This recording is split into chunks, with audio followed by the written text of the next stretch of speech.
Again, we are so glad that we have had our first part of our worship service. I hope that you've enjoyed our singing because, every time we sing praises unto our God, it quickened our spirit, knowing that the messages of the lyrics of the song gives us a proper understanding also, and a clear understanding who really God is in our lives. I'm hoping that you were able to join us in that singing, and also, of course, it's always a part of our worship, our Sunday worship, that we participate in our paying our tithes in our offerings. And again, we do not apologize because it is not to burden our people. It is not to burden God's people. When we give, when we pay our tithes in our offerings, give our offerings, it is not to burden us, but it is to open the windows of heaven so that God can pour out all the blessings that we need and more than what we need. So that's how it is. And of course, also every Sunday, we commune with God, not only through His words, but also in remembering what Jesus Christ has done on the cross for us. So that's the Holy Communion, or the Lord's Supper, or the Last Supper. So we have the opportunity and the privilege and the blessing to participate and remembering the body and the blood of our Lord and Savior, Jesus Christ. So I'm hoping that you have enjoyed that first part of our worship service. Now, today, we are going to continue our message. Remember that we have started with our theme for this month of July, that is Jesus Christ's description of freedom. How did Jesus Christ describe freedom? Because in all of the things that is going on in our world today, it seems like there is a little bit of confusion in terms of the meaning of freedom. You remember that? Because sometimes freedom is being affiliated with this selfishness, yung pagiging makasarili. That's not what Jesus Christ wants us to understand about the freedom. Because, again, the Bible tells us that it is only Jesus, or it is only God that should give us the description or the real meaning of freedom. And we started last Sunday our topic, how did Jesus Christ acquire our freedom? Remember that? Paano talaga nakuha ng ating Panginoong Jesus yung tinatawag na kalayaan, yung tinatawag na freedom. And we've had a wonderful time in studying God's Word and all of those. For those of you that were able to join us, we appreciate your time that you have set aside so that you can join us and not only in praising and worshiping our God through the lyrics and the music of the song, but also in terms of learning and studying God's Word. So, today, another topic that we are going to learn is about what are the purposes of our freedom. What are the purposes of our freedom? Or why freedom is given. Bakit ba ibinigay ang kalayaan? Ano bang layunin ng kalayaan? Why is it that the freedom was given to us? Why is it that the freedom was described by our Lord and Savior Jesus Christ? So that if we are going to follow the description of the freedom that Jesus Christ has described to us, we will not be in trouble. We will not it's not going to contribute into the problems of this world, but it's going to solve the problem of this world. Well, again, it's up to us. Do we want God to solve the problem of this world? Or do we want the politician to solve the problem of this world? Now, again, I do not want to get into politics because, when it comes to preaching and sharing God's Word, politics needs to be set aside. Yung politika, kailangan i-set aside yan. But there are times in which it affects political system. Di po ba? It affects. But let's just focus on the Bible. Let's just focus on the Scripture. Let's just focus on what is it that God wants us to know. What is it that God wants us to understand? Let us understand now the purposes of freedom that only Jesus has given to us or gave us, and He is the only one that can give to us the freedom. the freedom that all humanity would be able to enjoy. If there are going to be challenges or problems, if we are going to go back into the freedom that God has given us and will continue to give us, then it is going to minimize, and may not be solved 100%, but it's going to minimize the problems that are going on in our world today. So, if you have your Bible with you, I'd like you to please turn your Bible in the book of Galatians. Because what we are going to learn or study today is the topic about what are the purposes of our freedom or why freedom is given. Bakit ibinigay ang freedom? In the book of Galatians chapter 3, verse 14 to verses 26 up to 29, and then chapter 5, verse 1. Actually, the chapter 5, verse 1, we've used this scripture last Sunday. I'm going to continue to use this because this is foundational. This is very important in terms of understanding freedom. So, let me read to you the scriptures that we are going to study and learn today. Galatians chapter 3, verse 14, the New Living Translation. It reads like this. Through Christ Jesus, God has blessed the Gentiles with the same blessings He promised to Abraham, so that we who are believers might receive the promised Holy Spirit through faith. Now, verse 26. Let's go to verse 26. The same chapter, chapter 3. Okay? New Living Translation. For you are all children of God through faith in Christ Jesus. That's verse 26. Now, verse 27. And all who have been united with Christ in baptism have put on Christ, like putting on new clothes. Now, verse 28. There is no longer Jew or Gentile, slave or free, male or female, for you are all one in Christ Jesus. Okay? That's verse 28. Now, verse 29. And now that you belong to Christ, you are the true children of Abraham. You are his heirs, and God's promise to Abraham belongs to you. Now, Galatians chapter 5, verse 1. Stand fast, therefore, in the liberty, or in other translation, in the freedom, because liberty and freedom is used actually interchangeably. So, Galatians chapter 5, verse 1, the New King James Version said, Stand fast, therefore, in the liberty by which Christ has made us free, and do not be entangled again with a yoke of bondage. Wow, what a wonderful reminder to all of us. Now, last week, we reminded us, if we are going to have the freedom that truly will minimize, if not solve 100%, what is going on in our world today in terms of the turmoil or the trouble or the problems or the challenges, we need to take the freedom that was given and offered to us by our Lord and Savior Jesus Christ, and He will continue to give to us according to His definition or according to His purpose. Because remember, the freedom that Jesus Christ has offered and is continuing to offer to us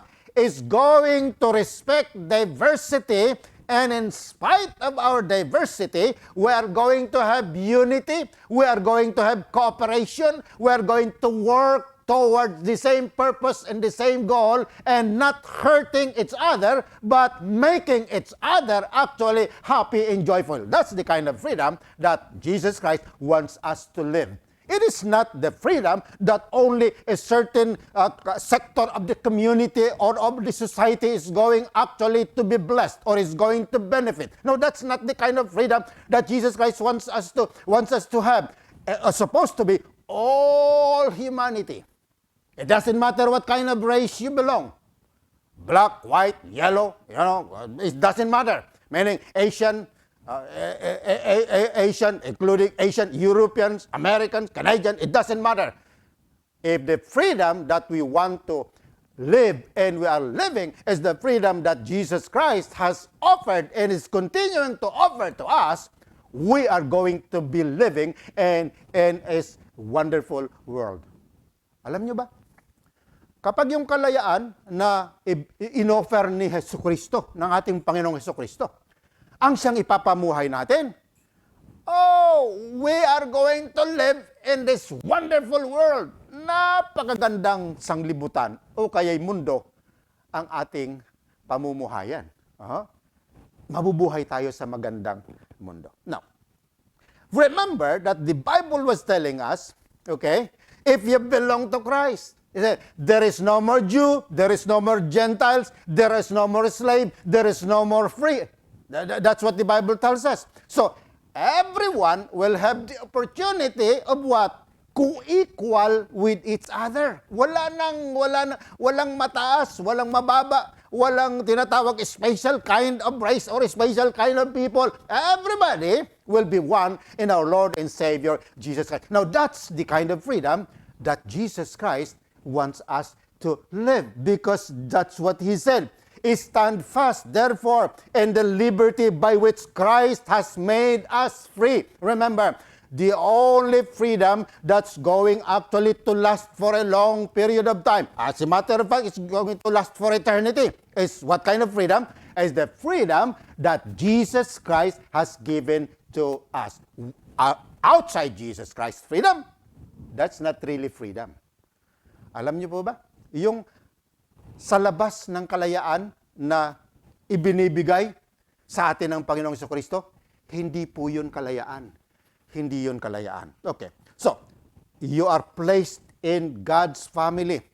You understand that the freedom was actually given to God's family, was given to those who believe in God. Because no matter what, even people would not want to believe in God. There is God. That's what it is. Scientifically, there was no proof that all humanity came from a blubber. There was no proof of that. It is more believable for a person, for us to believe in creation than to believe in something that it has not been proven, even right now. But God, it's just easy. It's just simple. Okay? We believe in God.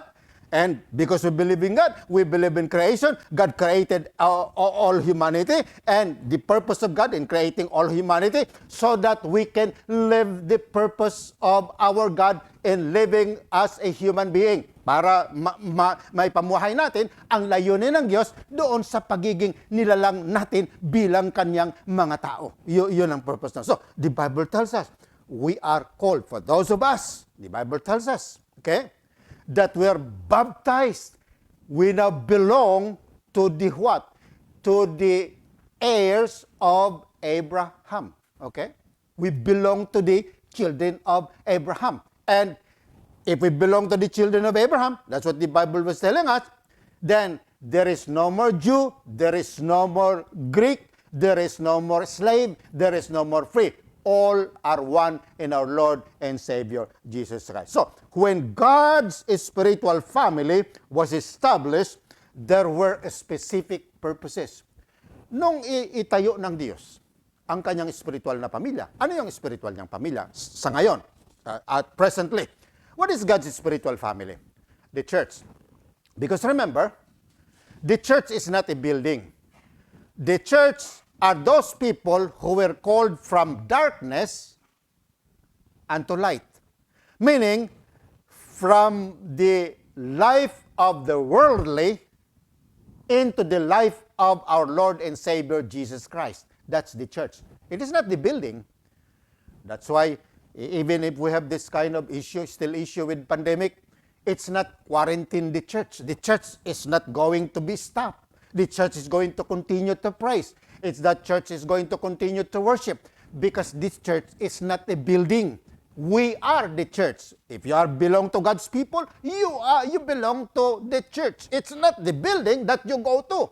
It is actually the congregation of those people that were called from darkness to light, meaning called from the worldly life, from the sinful life, from the life of slavery because of sin, from the bondage of sin. That's what the Bible tells us. You were set free then so that you can be placed into the kingdom of light. And who is the light of the world? He is our Lord and Savior, Jesus Christ. Di ba?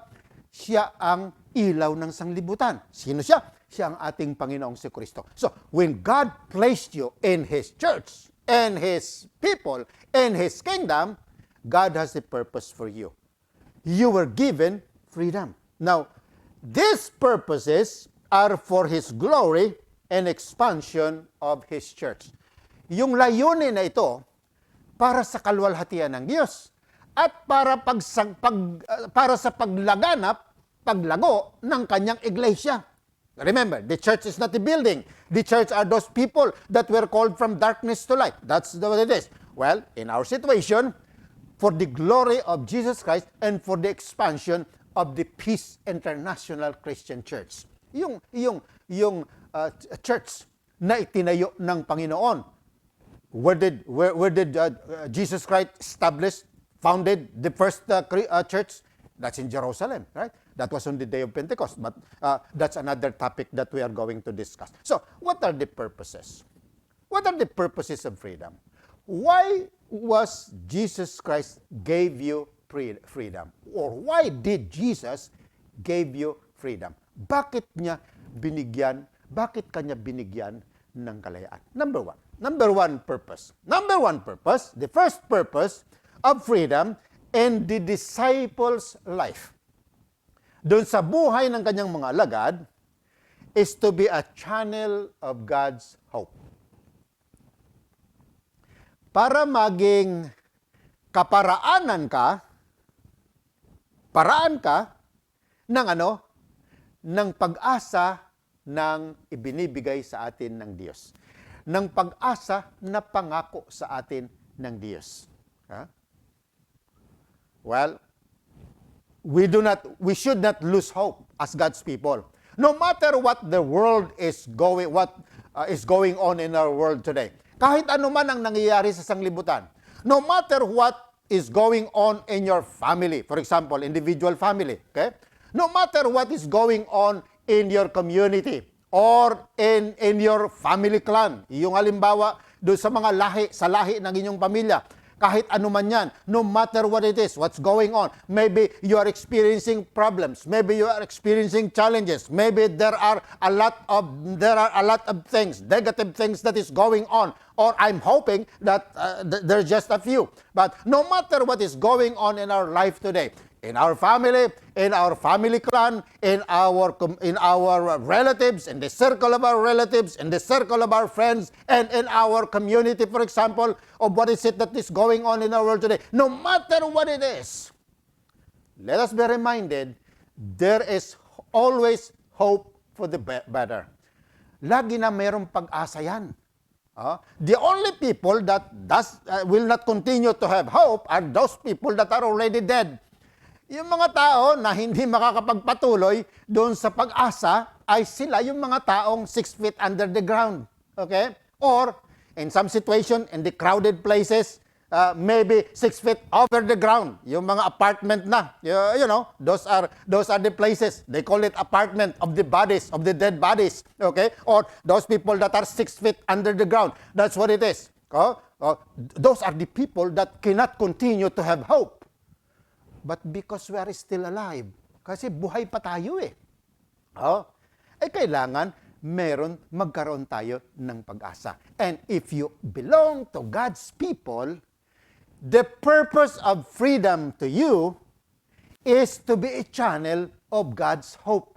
Para ikaw ang maging daan ng pag-asa na ibinibigay o ini-offer ng ating dakilang Diyos. Now, let's take a look at what the Bible tells us.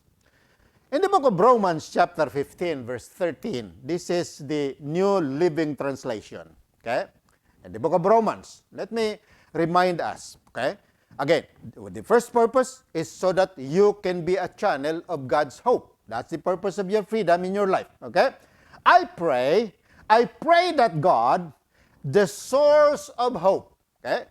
Please be reminded, will fill you completely with joy and peace because you trust in Him. Right? Then you will overflow with confident hope through the power of the Holy Spirit. Now, what a wonderful promise. Okay? Now, Apostle Paul was telling God's people, his fellow believers, his fellow disciples. Although, again, Apostle Paul was called specially to become an apostle because Apostle Paul was called by God personally. Remember, he heard the voice of God, the voice of our Lord and Savior Jesus Christ, and he was called to be an apostle to the Gentiles. That's Apostle Paul. Now, he said, I pray that God, the source of hope, okay, will fill you completely with joy and peace because you trust in Him. Now, there are principles. The Bible tells us Apostle Paul was praying for God's people that the source of hope, that we will be filled completely with joy and with peace. Now, remember, hope is connected to joy, and hope is also connected with peace or to peace. So therefore, if I am going to be a channel of hope of our Lord and Savior Jesus Christ, the two things that I should have in my life is that I need to be what? I need to be joyful and I need to be peaceful. Kailangan nagagalak ako. Yun Tagalog ng joy. At kailangan peaceful ako. Kumbaga, hindi ako nababother sa mga bagay na kapaligiran.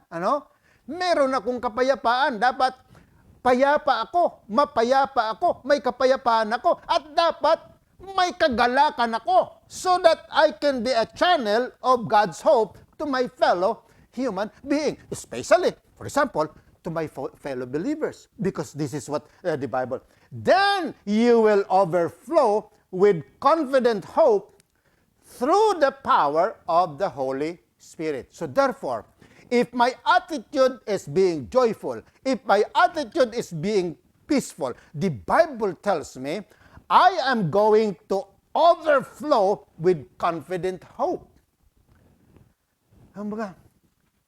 Sasagana. Overflow. Kumbaga, ay talagang magkakaroon ako ng pag-asa na sobra-sobra para yung pag-asang yon maigbigay ko sa aking kapwa. It is not my own power. In the power of the Holy Spirit. So let me emphasize this. So therefore, God is the source of hope. That is through our Lord and Savior Jesus Christ. And that hope should give me peace and should give me joy. And because I have that two attitude in my life, I am going to overflow with confident hope.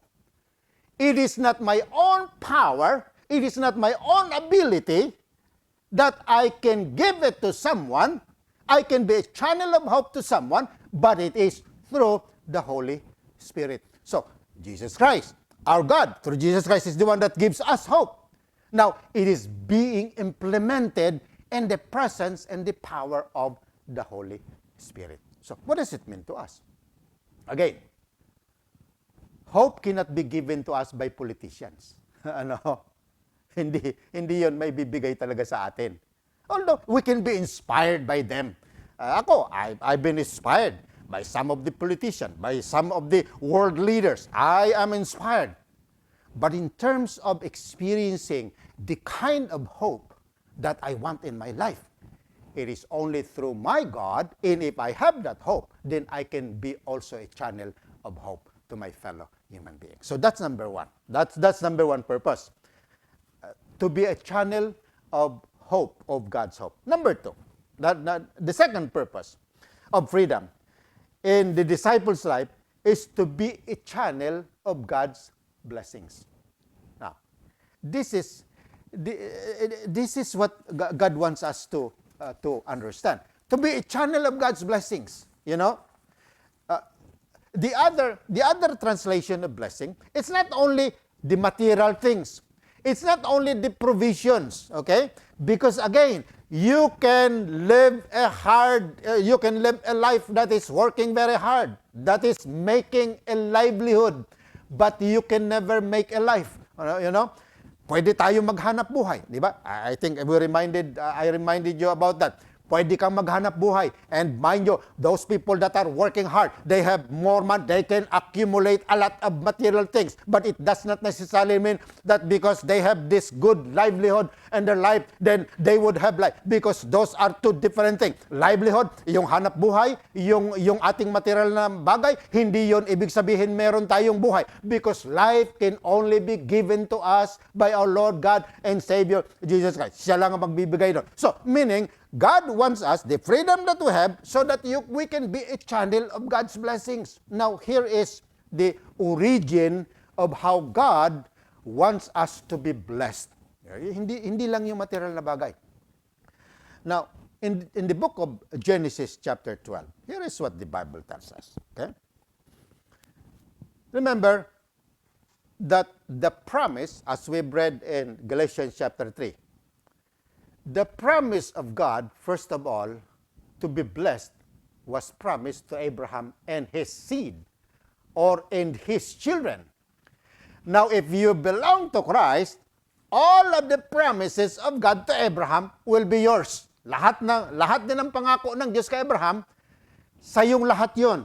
Now, let's take a look at what God has promised Abraham. Okay? In terms of all of these things that we are talking about. So, Genesis chapter 12, starting from verse 1, this is what the Bible tells us. Actually, let us pass because this is already mentioned. Verse 1 was mentioned, Abraham was mentioned. Verse 2, and then verse 3. He said, I will make you into a great nation. Now, that's the promise of God to Abraham. Okay? Remember, Abraham was called from the Ur of Chaldees. Tinawag siya. Okay? And then, he was called into the land of promise, yung lupang pangako. And we know what the land of promise is, yung Israel ngayon. That's the modern Israel. Okay? In those days, that's the land of Canaan. Okay? I will make you into a great nation. I will bless you and make you famous. That's the reason why we are talking about Abraham today, because that's what God promised to him. I will make you into a great nation. I will bless you and make you famous, and you will be a blessing to others. Now, that's what God told Abraham. He's going to make him a great nation. He is going to bless him. God is going to make him famous, and he will be a blessing to others. What does it mean? Meaning, all of the blessings that God can give is flowing or will flow through Abraham and through Jesus Christ. And for those of us that belong to Jesus Christ, the promise of God to Abraham will be ours also. Is ours. Yung pangako ng Diyos kay Abraham, sa atin din yun. So that's verse 2. Now verse 3. I will bless those who blessed you, and curse those who treat you with contempt. Okay? That's what the Bible tells us. I will bless those who blessed you, and curse those who treat you with contempt. All the families on earth will be blessed through you. Okay. Again. What a wonderful promise of God to Abraham. Anong pangako ng Diyos kay Abraham? Ang sabi niya, I will bless those who blessed you. I will curse those who treat you with contempt. All the families on earth will be blessed through you. Wow. Ang sabi ng Diyos kay Abraham, ano sabi niya? Pagpapalain ko yung mga nagpapala sa iyo. Susumpain ko yung mga sumusumpa sa iyo. Those that are treating you with contempt, I will curse them. Susumpain ko sila. Okay? Meaning, I'll take care of you. Akong bahala sa iyo. Because I called you to be a blessing to other people. So therefore, because I called you to be a blessing to other people, then I am going to take care of you. I'm going to protect you. Kumbaga, that's what God is telling Abraham. And if we belong to Jesus Christ, as our scripture tells us in Galatians chapter 3, then the Bible was telling us, from verse 26 to 29, the Bible was telling us, all of the promises of God to Abraham belongs to you. Lahat ng pangako ng Diyos kay Abraham ay sa'yo din yun. So what does it mean to you? What does it mean to us? Meaning, God told Abraham, I'll take care of you. I'm going to protect you. I'm going to give you all of the blessings that you need. As a matter of fact, more than what you need, so that you can also be a blessing to other people. Although, this prophetic word of God to Abraham is actually is for our Lord and Savior Jesus Christ, or was for our Lord and Savior Jesus Christ. Because God's blessings to Abraham, and Abraham, because the lineage of our Lord and Savior Jesus Christ, humanity speaking, or humanly speaking, was from the lineage of Abraham. So therefore, Jesus would become a blessing to us. But that is connected to our Lord, to our father in faith, Abraham. So that's what the Bible was telling us. So, God told Abraham, I will bless you. I will bless those who bless you. I will curse those who treat you with contempt. And what is it? All the families on earth will be blessed through you. If you belong to Christ, you are children, you are the true children of Abraham. Kung ikaw ay na kay Jesus, ano ka? Ikaw ang tunay na anak ni Abraham. And all of the promises of God to Abraham belongs to you. Okay? So, therefore, God promised Abraham that he will be a blessing. He will be a blessing to others.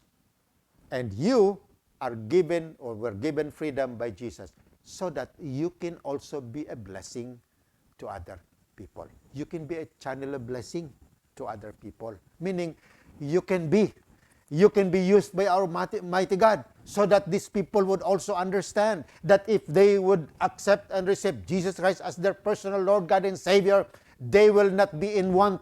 Hindi po sila mangangailangan, because all of their needs will be provided by our God, because that's one of the promises of God to Abraham. And if we belong to Jesus Christ, we are the true children of Abraham. And all of the promises of God to Abraham belongs to you. So that's the second one. Yun ang ikalawa. So what's number one? Ano number one?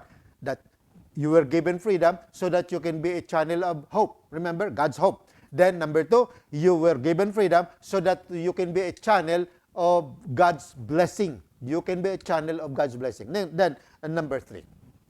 Number three is that the purpose of freedom in the disciples' life is to be the channel of God's love. Okay? The channel of God's love. Remember that in the Bible, there are at least 4 kinds of love. First is the phileo. The second one is the storge, meaning phileo is the love of, in terms of friendship. Storge is the love within the family. Okay? Eros is the love of physical attraction. Physical attraction, that's eros. Comes from the word erotic, comes from that word. And of course, the agape. Okay? Agape, meaning agape is the love of choice, which is founded divinely from our God. Yun ang pundasyon. The love of choice, that's agape. Some people would define it as divine love. Although the real meaning of the word in Greek word agape is that the love of choice. Pinili ka ng Diyos, di ba? Pinili ka ng Diyos para mahalin ka. Okay, tayo din naman, we should choose God. We should choose our God so that we can love Him. Pipiliin natin ng Diyos. Hindi tayo pupwersahin ng Diyos. Ibig sabihin, pipiliin natin siya. So this is the kind of love.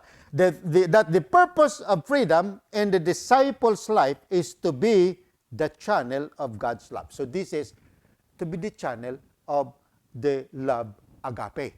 So the love of choice. Now, let's take a look at 1 John chapter 3, verse 11. Take a look at this. Okay? John chapter 3, verse 11.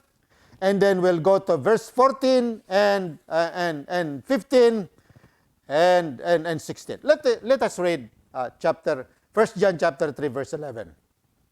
This is the message you have heard from the beginning.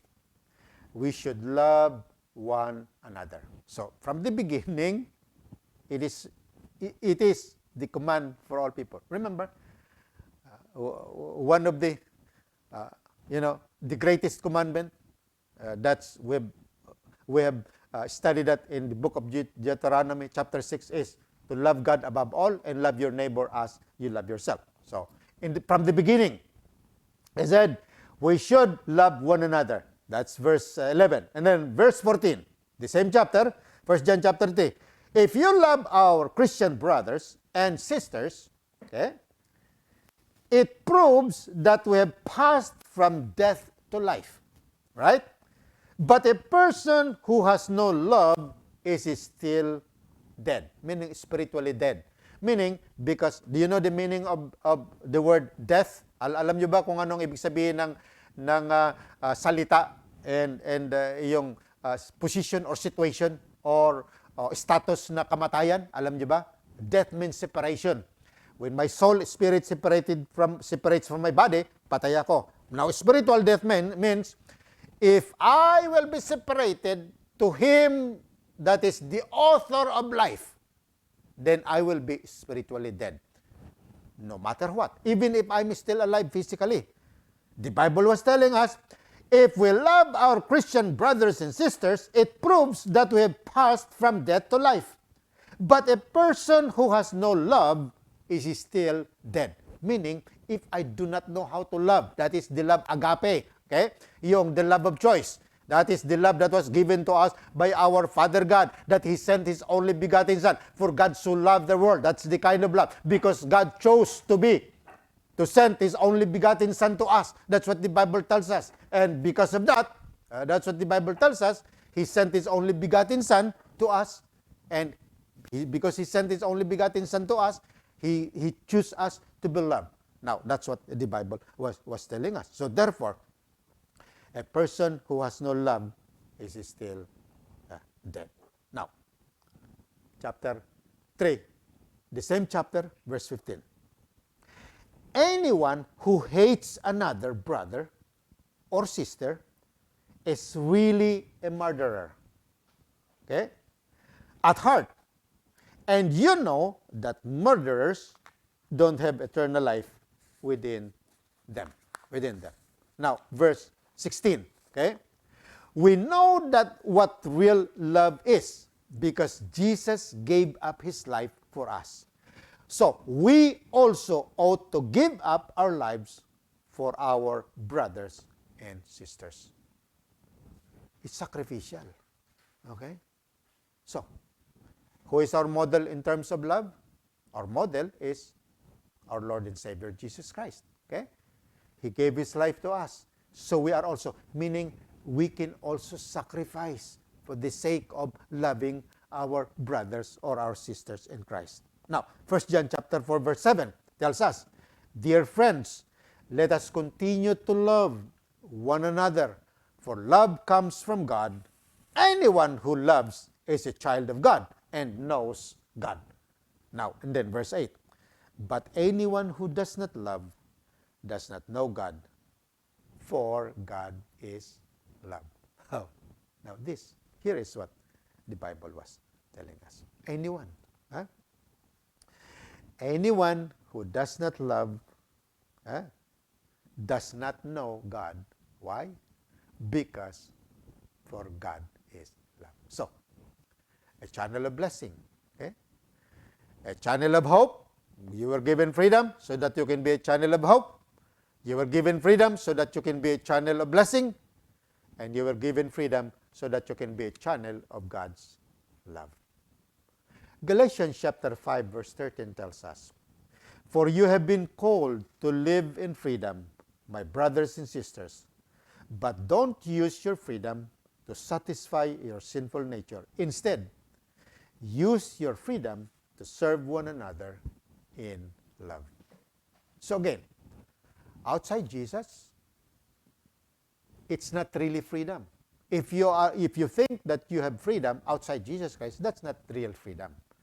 Because real freedom is only the freedom that Jesus Christ describes to us, or Jesus Christ gave us the meaning. And what is that? He was the channel of hope. He was the channel of blessings. And He was also the channel of love. And because we belong to Christ, we need to be the channel of hope. We need to be the channel of God's blessing. We need to be the channel of God's hope. We need to be the channel of God's blessings. And we also need to be the channel of God's love. So, what does it mean to us as we conclude? As we conclude, here it is. Remember these purposes of freedom given by our Father God through Christ Jesus. Remember this. In Galatians chapter 3, verse 14, now this is what the Bible tells us. Galatians chapter 3. Through Christ Jesus, God has blessed the Gentiles with the same blessings He promised Abraham, so that we who are believers might receive the promised Holy Spirit through our faith. So God has made us a promise. And what was that promise? That you will become the channel of God's. What is the promise? You will become the channel of God's hope. You will become the channel of God's blessings. And you will become the channel of God's love. Now, where can we rely upon as the foundation of our freedom? And to whom are we going to rely upon? Kanino ba? Saan ba or kanino ba? Dapat tayong umasa para tayo'y magkaroon ng tunay na kalayaan.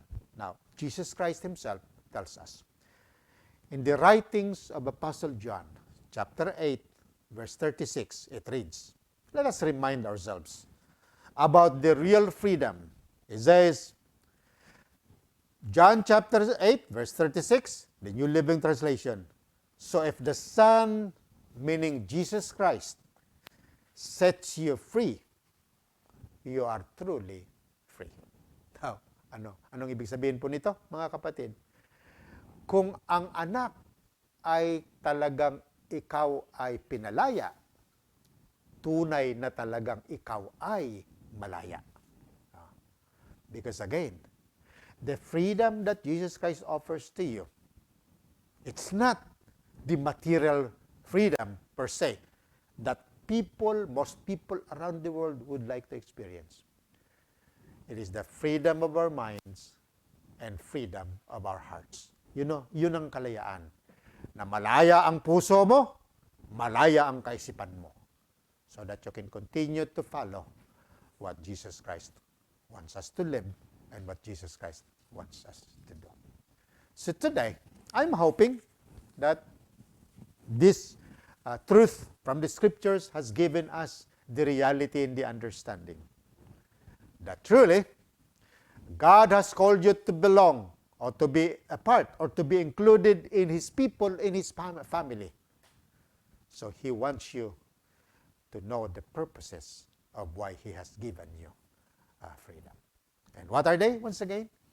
So that you can be a channel of God's hope, so that you can be a channel of God's blessing, and so that you can be a channel of God's love. So let's bow our heads as I close to you. As I close my message for today, let me offer a closing prayer. Let me offer a closing prayer now.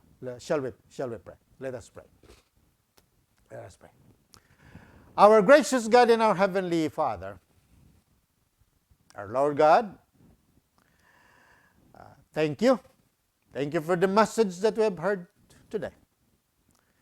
Thank you for all of the things also that you have promised to your people. And thank you, Father God, that you have given this opportunity and the privilege that we can continue to praise and we can continue to worship you for today.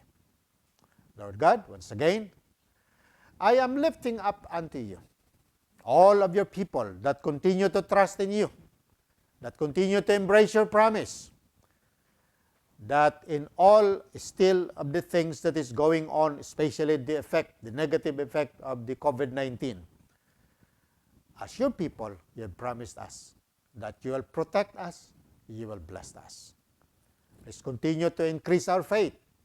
Father God, if we lack faith, please continue to increase our faith so that we can continue to trust you, we can continue to embrace you, And we can continue to lean and rely upon your promise that truly you will never leave us nor forsake us. So Father God, thank you for the freedom that you have given to us. May you continue to help us to live this freedom so that people around us, first of all, our families, our relatives and our friends, and all of our fellow members, not only within the Peace International Christian Church, but within your body, will continue to know and will continue to affirm that truly you are our greatest God of all. So again, Father, today, we pray that all of what we have asked of thee are already given to us, because this is what we pray in the mighty name of your only begotten Son, Jesus, our Messiah, our Christ from Nazareth, in the presence and power of your Holy Spirit, now and forevermore. And all of God's people say, Amen.